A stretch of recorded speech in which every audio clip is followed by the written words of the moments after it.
오늘은 낙심하고 절망하고 두렵고 떨 때에, 그리고 특별히 무기력할 때에 주시는 하나님의 능력의 말씀입니다. 혹시 여러분께서 좌절하고 아니면 무기력하다고 생각될 때, 나는 능력이 없다 이렇게 생각될 때에 기적을 체험할 수 있는 그런 말씀입니다. 위대한 하나님의 종 모세가 죽었습니다. 그리고 그 후계자로서 여호수아가 지도자가 되었습니다. 그런데 모세라는 사람의 영향력이 참 대단했거든요. 모세는 하나님께서 친구처럼 얘기하셨다라고 말씀하세요. 출애굽기 33장 11절 이하 말씀 보게 되면 하나님께서 모세와 친구처럼 대화를 하셨다라는 말씀이 나오고요. 그 다음에 이집트 땅에서 있었던 10가지 재앙이나 아니면 60만 이상의 남자들만 60만 이상의 사람들을 또 이끌어냈던 여러 가지 사건을 볼 때 모세라는 사람이 참 대단한 사람이었어요. 영적으로도 대단했고 지도력도 대단했습니다. 그런데 이렇게 위대한 지도자가 죽자 후임자 입장에서는 얼마나 부담스럽습니까? 여러분이 만약에 대단한 선임자의 후임자라고 들어갔다고 생각해 보십시오. 그러면 아무래도 위축되죠. 쫄죠. 아무래도 그럴 수밖에 없잖아요. 근데 그렇게 두려운 여호수아에게 하나님이 이렇게 말씀하세요. 2절, 내 종 모세가 죽었으니 이제 너는 모든 백성과 더불어 일어나 이 요단을 건너 내가 그들 곧 이스라엘 자손에게 주는 그 땅으로 가라. 하나님께서 지금 여호수아에게 너 지금 요단을 건너서 요단강을 건너서 내가 내게 준 땅으로 가라 이렇게 말씀하세요. 자, 새롭게 지도자가 되었으면 필요한 게 이 장악력이 필요하거든요. 무기가 필요해요. 우리가 진짜 살면서 무기가 필요합니다. 사람들이 다 무기가 있어요. 어떤 사람은 공부를 잘하는 것, 어떤 사람은 기술, 어떤 사람은 언어, 어떤 사람은 인간관계, 그리고 자기가 뭘 잘하는지 스스로 알아요. 그래서 잘생긴 애들은 지가 잘생긴 거 알고요. 못생긴 애들은 지가 못생긴 거 알고, 이쁜 건 애들은 또 이쁜 걸 알아요. 그거 능력을 써먹을 줄 알아요. 기술이 있는 사람은 자기가 얼마나 기술이 있는지도 스스로 알아요. 우린 이런 무기로 세상을 살아가는데요. 여호수아는 지금 그런 무기가 장착되기 전에 지금 하나님께서 요단강을 건너서 정복하라고 말씀하시는 거예요. 그러니까 답답하죠. 자기는 솔직히 영적으로도 부족하고 능력도 부족하고 그리고 어떻게 해야 될지를 모르는데 지금 해야 할 일들은 너무나 많아요. 이렇게 하나님께서 무기력한 여호수아에게 돈을 많이 주시면 얼마나 좋겠습니까? 군사력을 많이 주시면 얼마나 좋겠습니까? 그런데 그런 게 하나도 없어요. 그리고 오히려 아무것도 주시지 않고 도리어 강하고 담대하라. 그리고 이 율법책을 너에게 줄 테니 이 율법책을 내 입에서 떠나게 하지 말고 좌로나 우로나 치우치지 말고 율법대로 살아라. 하나님 말씀대로 살아라. 이렇게 말씀하세요. 참 저는요 이런 말씀 들으면 깝깝하기가 이를 데가 없습니다. 왜냐면 당장 지금 실천적으로 무기가 필요한데 내 손에 잡히는 뭐가 있어야 필요한데 그게 중요한데 지금 하나님 말씀을 줄 테니까 그거대로 하면 전쟁에서 이기겠다는 거예요. 이게 솔직히 뭔 소리예요? 너무 손에 와닿지가 않잖아요. 답답하지 않으세요? 이런 거죠. 여러분이 진짜 너무나 도움이 필요한데 옆에 있는 친구가 기도해 줄게 이러고 끝났어. 그럼 어때요? 마음이 어려워질 수 있죠. 그게 뭔지 모를 때. 마찬가지로 하나님께서 여호수아에게 당장 무기를 준다, 전차를 준다가 아니라 지금 하나님께서 여호수아에게 하나님 말씀을 주겠다 이렇게 말씀을 하신 겁니다. 쉽지 않았죠. 그런데 하나님께서는 하나님 말씀이라는 무기를 여호수아에게 주시고 가나안 땅을 정복하게 하셨습니다. 먼저 여러분 하나님의 말씀이 무엇인가 생각해 볼 필요가 있는데 하나님의 말씀은요 대단한 능력이 있습니다. 하나님은요 세상을 말씀으로 창조하세요. 빛이 있으라 빛이 있었어요. 그리고 하나님께서 말씀하실 때 모든 일이 다 이루어졌어요. 또 신약의 예수님은 어떻습니까? 예수님은 말씀으로 병을 고치시고 말씀으로 귀신을 쫓으시고 말씀으로 풍랑을 잔잔하게 하셨어요. 이 하나님 말씀이라는 거 대단한 능력이 있어요. 그리고 이 말씀의 능력을 깨닫는 사람과 깨닫지 못하는 사람은 정말 엄청난 차이가 있습니다. 이 자리에 같이 앉아 계시지만 여러분이 만약에 하나님 말씀의 능력을 아는 사람 그리고 모르는 사람 이렇게 있다고 칠 경우에 하나님의 말씀의 능력을 모르는 사람이 제 설교를 들으면 도대체 뭐냐 이렇게 생각하실 거예요. 정말 저도 옛날에 알기 전에는 그랬어요. 하나님의 말씀은 대단해요. 말씀이란 걸 내가 의지하면요 용기도 생기고요. 말씀을 통해서 세상을 보면 세상이 달라 보여요. 내가 말씀을 알기 전에 내가 메뚜기 같았는데 말씀 안에서 세상을 보니까 세상이 내 밥 같아요. 그리고 내 안에서 절망밖에 없었는데 하나님 말씀 때문에 소망이 생겨요. 능력이 생겨요. 그리고 예전에는 말씀을 알기 전에는 무슨 일만 있으면 옛날에 내가 잘못한 죄악이 생각났어요. 그런데 하나님 말씀을 알고 보니까 내가 하나님 안에서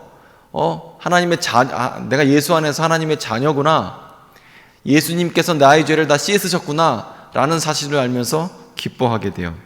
그리고 하나님께서 이 모든 것을 말씀으로 하신다는 것을 알기 때문에 그 말씀이 얼마나 귀한 건지를 알아요. 그래서 우리는요 하나님 말씀을 의지해야 합니다. 하나님 말씀 가운데 놀라운 능력이 있습니다. 기적이 있습니다. 단순히 자기 최면이나 마음 평안하게 해주는 그 이상의 무엇인가 있습니다. 여러분이 하나님 말씀을 의지해야 합니다. 사람은요 하루에 12,000번에서 8만 번을 생각한다고 합니다. 또 다른 결과를 보니까 한 사람이 남자들 경우에는 6,000번 생각한대요. 그러니까 아마 그 연구 그 기준에 따라서 어떤 사람은 6,000번 생각한다, 어떤 사람은 12,000번에서 8만 번 생각한다라고 얘기를 해요. 우리가 생각을 되게 많이 한다는 겁니다. 그런데 여러분이 오늘 지금 하고 계시는 생각은 95%가 어제 그제 늘 하던 생각입니다. 95%가 5%만 새로운 생각이에요. 그리고 여러분의 생각하는 것 중에서 80%는 부정적인 생각을 먼저 한답니다. 20%는 긍정적인.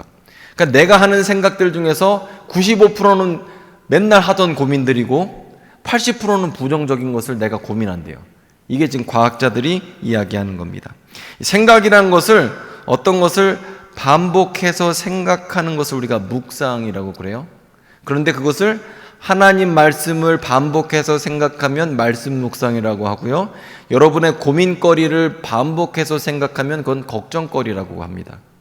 그러니까 생각을 어떻게 하냐에 따라서 그 주제가 무엇냐에 따라서 걱정거리를 염려를 한참 부정적인 생각을 한참 하면 그게 걱정거리고 말씀 묵상을 한참 하면 말씀 묵상이 되는 거예요. 그게 묵상이 똑같아요.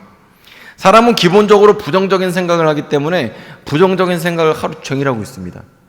하나님은 왜 그러실까 이런 생각, 나는 버려졌나 이런 생각, 나는 되는 게 없네, 나는 왜 이럴까, 이 일이 될까, 어쩌지, 안 될 것 같아, 이런 부정적인 생각을 80%를 해요. 이게 에버리지라는 거죠. 평균이 그래요. 더 하는 사람도 있을 겁니다. 어떤 사람은 부정을 갖다 90% 할 수도 있겠죠. 완전 100% 부정적인 생각을 하는 사람도 있을 겁니다. 1분, 그러니까 이걸 산수로 따지면요 1분 동안 여러분이 이 자리에 앉아 계시면서도 설교 시간에 1분에 6번에서 10번의 생각을 하고 계세요. 딴 생각했다가 핸드폰 만졌다가 목사님 설교 조금 들었다가 딴 생각했다, 이걸 무지막지 반복한다는 거예요. 1분이라는 시간 내에서도. 그리고 우리는 아침에 눈을 뜨자마자부터 세상이 얼마나 힘든지, 내가 오늘 얼마나 힘들지, 할 일이 얼마나 귀찮은지, 장사가 얼마나 어려운지, 사업은 괜찮을까, 내 건강은 어떨까, 부모님은 어떨까, 직장은 어떨까, 공부는 어떻게 할까, 내 앞으로 미래는 어떻게 될까, 잘 될까, 힘들까, 휴가는 어쩔까, 이런 생각을 엄청나게 반복을 하고, 그리고 이 문제를 묵상하면서 상황을 더 악화시키고 내 마음을 불안하게 만들고 마음을 지옥으로 만들어요. 내가 마음이 지옥으로 변하면 주위 환경을 지옥으로 만드는 건 아무것도 아닙니다. 내가 불안한 것을 지속적으로 묵상하면 내 마음이 지옥이 되고요. 그 불안한 마음을 조금 입을 벌려서 펼쳐지면 주위가 완전 다 지옥으로 만들 수 있어요. 이게 참 재밌는 겁니다. 그래서 이 문제라는 것을 묵상하는 게 참 재밌는 거예요. 또한 반대로 얘기하면 하나님의 말씀을 묵상하는 데 굉장한 능력이 있습니다. 그리고 이 참 신기한 게 사람은요, 아무것도 하지 않고 가만히 있으면 가만히 있는 게 아니라요, 마음에 부정적인 생각이 시키지 않아도 묘하게 차올라요. 여러분 한번 일어나자마자 정말 마음을 비우겠다고 하고 말씀 묵상도 하지 말고 좋은 생각도 하지 말고 가만히 있어 보세요. 마음이 비워지나 아니면 부정적인 생각이 먼저 드나.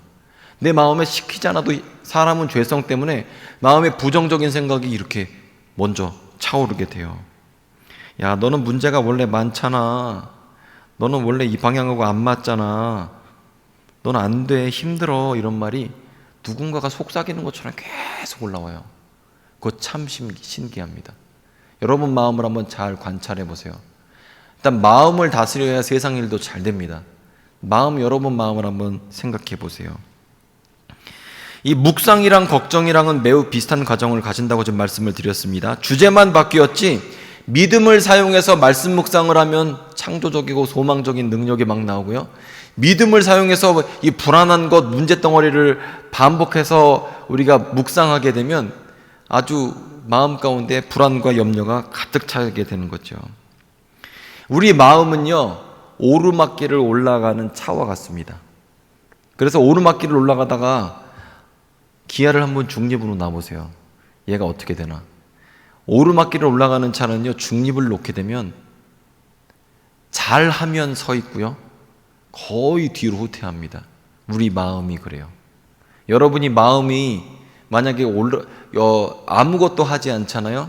그러면 좋은 생각 절대 안 합니다. 모든 사람이 다 똑같아요. 그게 이 사회과학이 그렇게 우리한테 이야기하고 있는 거예요. 그리고 이 잘못된 생각들이 놀랍게 역사해서, 여러분이 전혀 의도하지 않았는데 놀랍게 역사해서 걱정하게 하고 두렵게 하고 염려하게 하고 부정적이게 하고, 그리고 현상 유지가 되는 게 아니라 오히려 움츠러들어요.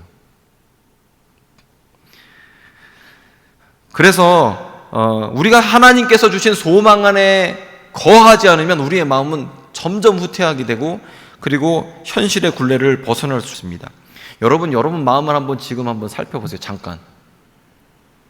여러분 아침에 일어나자마자 무슨 생각하셨어요? 여러분 아침에 제일 먼저 든 생각은 뭐였어요? 교회 오시면서 무슨 생각하셨어요? 내 마음 가운데 막 잘못된 믿음들, 부정적인 생각들, 그리고 추측들, 과거의 쓴뿌리들, 죄악들, 이런 것들이 가득 차 있어요. 이 마음은 꼭 호텔과 비슷하거든요. 요즘에 휴가철에 어디 예약을 하잖아요. 그러면 호텔이 꽉 차 있는 경우에는요, 돈을 아무리 많이 줘도 그 호텔에 묵을 수 없습니다. 휴가철에는 원래 호텔비가 비싸잖아요. 평상시에 20만 원 거라 20만 원 했으면 휴가철에는 40만 원도 하고 70만 원도 하고 하잖아요. 그런데 호텔에는요, 만약에 그 완벽하게 부킹이 돼 있으면 돈을 1,000만 원을 줘도 그 호텔에서 잠잘 수가 없어요. 우리 마음이 그래요. 내 마음에 가득 차 있잖아요, 걱정으로. 그러면 아무리 좋은 말씀도 안 들어옵니다. 여러분 마음 가운데 걱정이 가득 차 있죠? 진짜 요만큼도 안 들어와요. 바늘만큼도 안 들어와요. 그게 참 신기해요. 호텔과 비슷해요, 우리 마음은. 그래서 먼저 부킹이 어떻게 됐는지가 참 중요해요. 그런데 반대로 생각하면요, 우리 마음 가운데 은혜로 가득 차 있어요. 걱정이 요만큼도 들어올 수 없습니다. 내가 하나님 말씀 가운데 완벽하게 예약이 돼 있어요. 하루 종일 아침부터 내 마음에 염려가 들어갈 틈이 없어요. 우리 마음 가운데 은혜로 차 있어도, 말씀으로 차 있어도 두려움이 들어올 틈이 없어요. 사실 우리 마음은요, 얼마나 많이 어두움이 녹하는지 몰라요. 녹화하면서 나 좀 들어가게 해주라 그러면서 그렇게 유혹을 합니다. 그런데 내가 내 마음을 지키지 못하면 무방비로 그런 것에 노출돼요. 막 들어옵니다. 내가 보는, 눈에 보이는 걸로서 다 들어와서 내 마음을 지키지 못해요. 그런데 내 마음에 빈 공간이 없고 말씀으로 가득 차 있으면, 예약이 다 돼 있으면, 예약 다 된 호텔처럼 있으면 누구도 들어올 수 없습니다. 아무리 돈을 많이 줘도 못 들어옵니다. 거기는. 우리가 마음에 누가 살고 있는지, 무엇이 살고 있는지를 확인해 봐야 합니다. 그리고 두 개가 함께 있을 수 없습니다. 기쁨이 가득 차 있으면 슬픔이 들어갈 수가 없고요. 내 마음에 괴로움이 가득 차 있으면 그런 은혜가 임할 수가 없습니다. 내가 자기 연민에 빠져서 나 불쌍해, 어쩜 좋아, 나 되게 불쌍해, 이런 거 빠지기 되게 쉽거든요, 사람들. 근데 그런 생각이 가득 차 있으면 감사는 있을 수 없습니다. 자기 패배, 나는 맨날 난 맨날 되는 게 없어, 이런 생각을 하고 있으면 절대 그 마음 가운데 기쁨이 없습니다. 그래서 과감하게 외칠 필요가 있어요. 퇴거 명령을 할 필요가 있어요. 야, 너는 왜 들어가 있냐, 나가라, 그만 살고 나가라, 패배주의 나가라, 자기 연민 나가라, 내쫓아야 됩니다. 진짜 내쫓는 게 필요해요. 외치고 내쫓아야 됩니다. 그 공간을 주는 순간 내 마음 가운데 쓴뿌리가 들어와서 뿌리를 내리고 온갖 안 좋은 것, 부정적인 것을 생산해요. 내보내야 됩니다. 정말 중요합니다. 우리가 이 마음 가운데 무엇이 있는지 확인을 해보면요, 우리 마음 가운데에서 있는 제가 말하는 이 모든 염려나 걱정이나 이런 거를 잘 살펴보면 이건 다 결과물이에요. 원인은 아닙니다. 그러니까 내가 문제라는 것을 묵상하고 반복해서 생각하니까 염려와 걱정이라는 열매가 맺히게 된 거예요. 결과물입니다. 결과물에 집중하기보다는 우리는 씨앗에 집중해야겠죠. 그래서 우리의 마음을 통제를 할 필요가 있어요. 그런데 여러분, 마음 다스리는 게 쉽습니까? 여러분, 내가 오늘 되게 기뻐해야지, 그러면 기뻐지나요? 내가 오늘 되게 감사해야지, 감사가 됩니까? 마음을 다스릴 수 없습니다. 잠언을 보게 되면 마음을 다스리는 자는 성을 빼앗는 자보다 낫다라고 이야기를 해요. 우리 중에서 마음 다스리는 사람이 없어요. 그래서 여러분이 시험 때 그렇게 공부하기 싫은 거예요. 마음을 다스릴 수가 없어서. 살을 빼려고 노력을 해도 마음을 다스려지지가 않아요. 살이 잘 안 빠져. 마음 때문에 그래요. 그런데 여러분, 마음은 다스릴 수는 없지만 마음의 문은 다스릴 수 있는 걸 아세요? 내 마음에 무엇을 넣을지, 마음에 무엇을 넣지 말지 할 수 있어요. 내가 내 마음은 컨트롤이 안 되지만 내 마음의 문은 지킬 수 있어요. 그게 참 신기한 게 마음의 문은 지켜집니다. 마음은 못 지켜요. 오히려 마음에 끌려다니는 게 우리죠. 어떤 문제가 여러분 마음의 문을 노크하고 있습니다. 그러면 죄책감이 여러분의 마음을 노크하고 있어요. 내가 들여보낼 수 있고 들여보내지 않을 수 있는 권세가 나한테 있어요. 내가 하나님 말씀만 묵상하겠다라고 결단을 하죠. 그리고 하나님 말씀만 받아들이면 그렇게 내 마음의 문을 지킬 수 있는 겁니다. 다윗은 고백하기를, 어떤 사람은 병거를 의지하고 어떤 사람은 말을 의지하는데 우리는 하나님만 의지한다. 이건 선언이고 고백입니다. 내가 하나님만 의지할 거야, 하나님의 이름만 의지할 거야 라는, 내가 그 표딱지를 제 마음에 붙여놓은 겁니다. 내 마음에는 하나님의 이름만 들어올 수 있다, 하나님의 말씀만 들어올 수 있다. 그리고 이런 생각 가운데, 이런 입술의 고백 가운데 하나님의 능력이 임하게 됩니다. 여러분들 과거에 한 번 이상씩 실패하고 좌절한 경험이 있을 겁니다. 그리고 또 삶에 문제가 없는 사람은 하나도 없어요. 문제가 없는 사람이 많이 있는 곳이 있는데 그곳은 공동묘지입니다. 공동묘지에 있는 사람들은 문제가 하나도 없어요. 살아있는 사람은 무조건 문제가 있고 그 문제를 기본적으로 극복하든지 문제한테 정복당하든지 그 두 딜레마 가운데 있죠. 그러면 우리가 어떻게 문제 앞에서 해결을 하냐? 문제를 묵상할 것이 아니라 문제를 해결하시는 하나님을 묵상하고, 문제 가운데 빠져드는 게 아니라 문제에서 나를 건지실 하나님의 말씀을 묵상해야 합니다. 내가 원수의 속삭임임에도 불구하고 나는 그거 안 들어. 우리 막 그런 얘기 하잖아요. 벽에다 대고 얘기하는 것 같다고. 가끔 제 와이프한테 그런 얘기를 듣긴 합니다만, 벽에다 대고 얘기한다고. 그런데 문제가 어둠이 저한테 얘기하잖아. 그러면 저는 그렇게 막아야 돼요. 여러분도 마찬가지입니다. 온갖 세상에 이런저런 막 부정적이고 안 좋고 유혹이 막 얘기를 할 때 벽에다 대고 얘기하는 것처럼 해야지, 그걸 고지것대로 다 듣고 앉아 있으면 안 돼요. 여호수아서 1장 8절에 보게 되면요, 오늘 말씀인데 우리 함께 읽어볼까요? 시작. 이 율법책을 내 입에서 떠나지 말게 하며 주야로 그것을 묵상하여 그 안에 기록된 대로 다 지켜 행하라. 그리하면 내 길이 평탄하게 될 것이며 내가 형통하리라. 이 중요한 건 뭐냐면, 여기서 마음의 문을 어떻게 지킵니까? 율법책을 내 입에서 떠나지 않게 하면 됩니다. 내 입으로 중얼중얼하면서 율법책, 하나님의 말씀을 암송하고 떠나지 않게 하면 그게 마음의 입구를 지키는 거예요. 제가 요즘에 성경책 열심히 외우고 있거든요. 시편 103편인데 함께 한번 볼까요? 한번 읽겠습니다. 시작.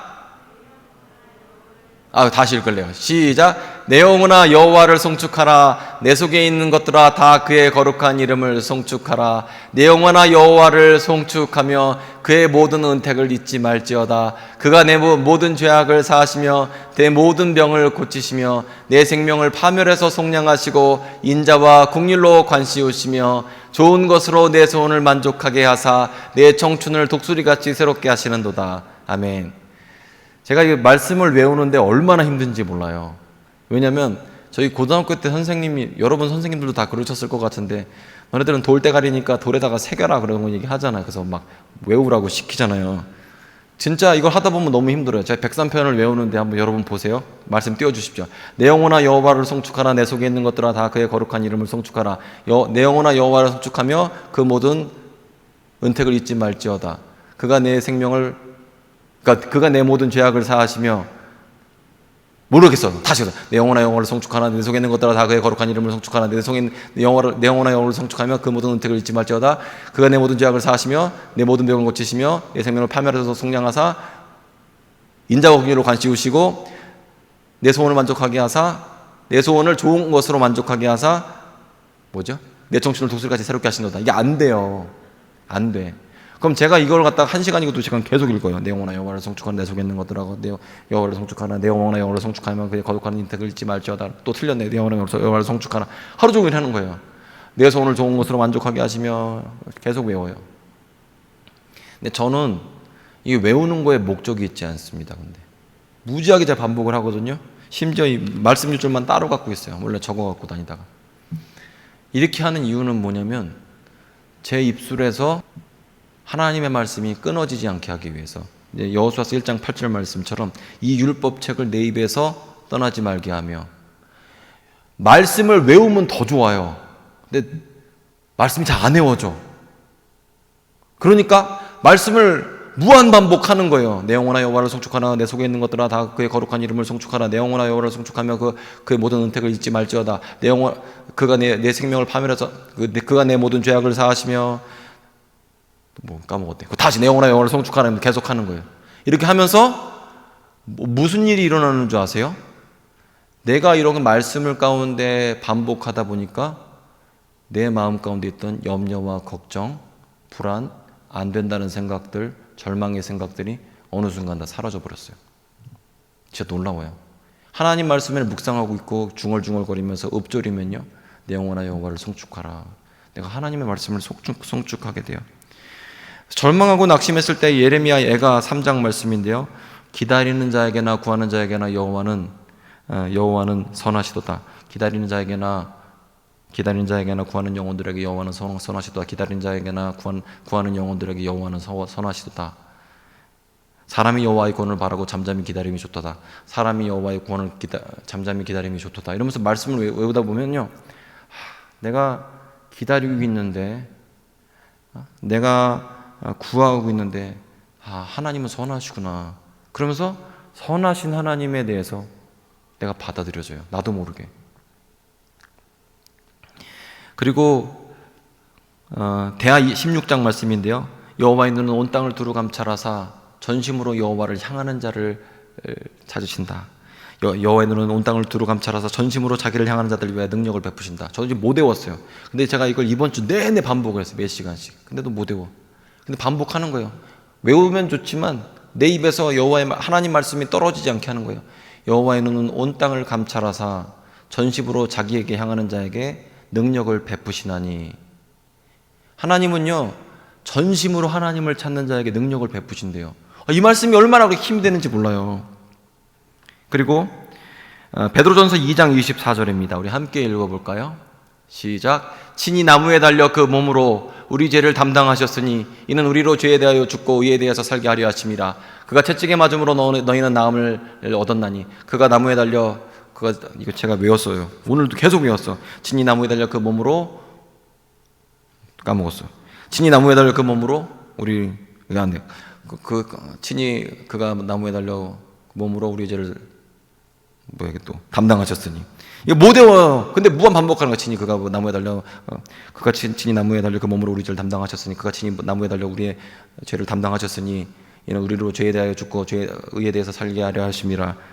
그가 채찍에 맞음으로 너희가 나음을 얻었나니. 그가 채찍에 맞음으로 나음을 얻었나니. 굉장히 유명한 목사님입니다. 굉장히 유명한 목사님인데요. 그 목사님한테 어떤 여자 권사님이 찾아오셨대요. 상담을 요청하셨어요. 목사님, 제가요 갑상선 암이 걸려서 너무너무 아파요. 저 좀 고쳐주세요. 그리고 목사님이 열심히 뜨겁게 기도를 해줬습니다. 그런데 기도 끝나고 목사님 너무너무 아파요 그래요. 그러니까 자꾸 와갖고 아프다 그러니까 막 마음이 너무 어렵잖아요. 기도하는 사람 입장에서도 자꾸 아프다 그러니까. 권사님, 그러면요 하나님께서 지혜를 주신 거예요. 그러면 지금 베드로전서 2장 24절 이거 외우세요. 친히 나무에 달려 그 몸으로 우리 죄를 담당하셨으니. 친히 나무에 달려 그 몸으로 우리 죄를 담당하셨으니. 친히 나무에 달려 그 몸으로 우리 죄를 담당하셨으니. 그가 나무에 달려 친히 나무에 달려 몸으로 우리 죄를 담당하셨으니 이는 우리로 죄에 대하여 죽고 의에 대해서 살게 하려 하심이라. 그가 채찍에 맞음으로 너에게 나음을 얻었나니. 그리고 큰 소리로 외운 다음에 한 번 글로 쓰세요. 10,000번 쓰세요. 숙제를 해줬어. 권사님이, 우리가 한국 사람은 참 신기해서 숙제를 해주면 그걸 완수하고자 하는 그런 의지가 있어요.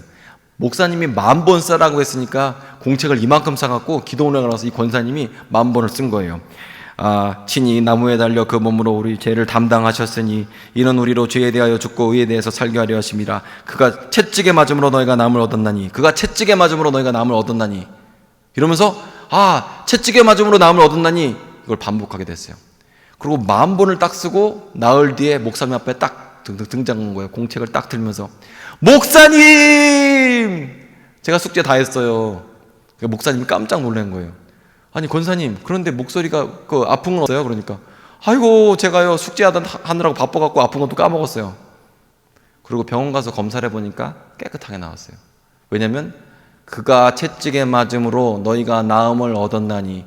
예수께서 채찍에 맞음으로 2000년 전에 우리의 죄악이 다 깨끗하게 되고 우리의 병이 이미 2000년 전에 다 나았거든요. 그 말씀의 능력이 잡히게 돼요. 이게 예수 믿는 것하고 성령 충만한 거하고 또 다른 거예요. 성령 받은 것하고 성령 충만한 거하고 달라요. 그런데 말씀 가운데 잡히게 되면요 성령 충만해져요. 왜냐하면 말씀 자체가 성령의 검이기 때문에 그렇습니다. 자, 갈라디아서 2장 20절입니다. 함께 읽을까요? 시작. 내가 그리스도와 함께 십자가에 못 박혔나니 그런즉 이제는 내가 사는 것이 아니요 오직 내 안에 그리스도께서 사시는 것이라. 이제 내가 육체 가운데 사는 것은 나를 사랑하사 자기를 위하여 자기 자신을 버리신 하나님의 아들을 믿는 믿음 안에 사는 것이다. 이것도 제가 몇 번 했는데 안 돼요. 내가 그리스도와 함께 십자가에 못 박혔나니 이제는 내가 사는 것이 아니요 내 안에 그리스도께서 사시는 것이라. 이제 내가 육체 가운데 사는 것은 나를 사랑하사 자기 자신을 버리신 하나님의 아들을 믿는 믿음 안에 사는 것이니라. 왜 됐네 또. 감사해라. 이 말씀을 보십시오. 반복하면 뭐라 그러죠? 내가 그리스도와 함께 십자가에 못 박혔나니. 이미 십자가에 못 박혀서 죽었어요. 내가 뭐로 살아요? 믿음으로 산다고 지금 갈라디아서에서 2장 말씀하고 있죠. 이거 어마어마한 말씀이에요. 지금 내가 이미 죽은 목숨이라는 거예요. 하나님 말씀에 따르면. 그리고 무엇으로 삽니까? 우리를 사랑하사 자기 자신을 버리신 하나님의 아들을 믿는 그 믿음 안에 산다는 거예요. 즉 우리는 이미 예수님과 함께 죽었고 예수님의 십자가의 죽음은 나의 죽음이고 내가 지금 사는 것은 예수님의 십자가를 믿는 믿음 안에 사는 거예요. 나는 이미 죽은 사람이라는 거예요. 그리고 이미 나는 예수님 안에서 죽었기 때문에 심판이 없어요. 죽어도 하나님 나라 가게 돼요. 영원 천국이 기다리고 있어요. 죽는 게 무섭지가 않아요. 대단한 거 아닙니까? 그리고 몇 번 강조하지만 죽는 거 안 무서운 사람은 원래 사는 거 안 무섭습니다. 죽는 게 제일 무서운 거예요. 아픈 게 왜 무섭습니까? 망하는 게 왜 무섭습니까? 그렇게 외롭고 쓸쓸히 죽을까봐 무서운 거예요. 그런데 예수께서 날 위해서 죽으셨어요. 갈라디아서 뭐라고 합니까? 내가 그리스도와 함께 십자가에 못 박혔나니 그런즉 이제는 내가 사는 것이 아니요 내 안에 그리스도께서 사시는 것이라. 말씀의 능력이 나를 잡기 시작해요. 그리고 말씀 가운데 성령께서 부어지기 시작해요. 그리고 능력이 나오기 시작해요. 그러면 두려울 게 뭐 있습니까? 죽는 것도 안 무서운데. 사는 거 안 무섭습니다. 죽는 게 무서운 거지 사는 거 안 무서워요. 죽는 것도 안 무섭고 사는 것도 안 무서운 사람이 돼요. 하나님께서 우리 가운데 허락하시는 소망이란 건 어마어마한 거거든요. 그런데 내가 공짜로 앉아서 그게 잘 안 돼요. 말씀 가운데 계속 반복해야 돼요. 그러면 내가 걱정하고 있던 걱정 다 없어져 버립니다. 해보세요. 해보세요. 해보면 됩니다. 제가 이번 주에도 한 화요일까지 막 소망을 갖고 막 기도하면서, 제가 본당 와서 기도하거든요. 기도하는데 이 말씀을 붙잡고 막 기도를 해요. 막 신나. 와, 말씀 그래. 막 믿어지지도 않았는데 막 믿음이 없이 하나님을 기쁘시게 하지 못하다니, 하나님께 나아가는 자는 반드시 계신 것과 하나님을 자기를 찾는 자들에게 상 주시는 이심을 믿어야 할지니라. 그러면서 막 말씀 암송하면서 막 기도하다가, 기도하면 지치면 또 성경 보면서 외우고 중얼중얼거리고 그러면서 막 반복했어요. 기도했어. 근데 내 힘으로 기도하면 지치잖아요. 현실의 문제가 너무 가까이 오고 무섭잖아요. 삶이 쉽지가 않잖아요. 삶이 정말 낙심하기 쉽거든요. 좌절하기 쉽거든요. 가진 거는 별로 없지. 잘난 사람들 세상에 가득한 것 같지. 쉽지 않아요. 절망할 이유는 너무나 많잖아요. 우리 삶 가운데. 근데 말씀 붙잡고 하니까 조금 지쳤다가도 말씀 보면서 하나님의 성품이 막 부어져요. 그러니까 다시 또 기도할 수 있어요. 막 낙심하고 좌절했다가 나도 모르게 근데 믿어지네. 그리고 이 말씀에는요, 제가 지금 얘기하는 거 자기 최면 아닙니다. 제가 지금 얘기하는 거 마인드 컨트롤하는 거 아닙니다. 하나님 말씀 가운데는 기적이 있습니다. 내가 말씀 가운데 이거 여호수아서 1장 8절 말씀처럼 이 율법을 내 입에서 떠나게 하지 말며 그것을 주야로 묵상하여 그 안에 기록된 대로 다 지켜 행하라. 그러면 내 길이 평탄하게 될 것이요 내가 형통하리라 하는 말 가운데 이 말씀에는 능력이 있어요. 제가 이렇게 너무너무 강조하고 싶은데 여러분, 이걸 해봐야 돼요. 너무 안타까워. 진짜 해보면 너무난데 사람들이 대부분 안 해보고 방법만 알고 그냥 와요. 제가 예전에 어디 놀러 간 적이 있었는데 작년에 이제 성지순례를 터키로 갔었습니다. 터키를 가면 열기구를 타는 게 있어요. 근데 열기구를 타면 검색을 한번 해보세요. 열기구 타면 되게 멋있는 장면이 있거든요. 근데 아는 것하고 경험하는 거하고 완전히 달라요. 와, 진짜 이건 말로 표현할 수 없어요. 너무 아름다워요. 신혼여행 꼭 글로 가세요. 너무 좋아. 진짜 여기 구름 위를 걷는 것 같은 느낌. 제가 되게 현실주의자라고 생각하는데 여기가 하나님 나라인가? 꿈과 같다. 새벽 4시인가 출발해요. 그래서 하늘 꼭대기 위에서 태양이 뜨는 걸 봅니다. 터키 땅을 탁 보면서 어마어마 멋있어요.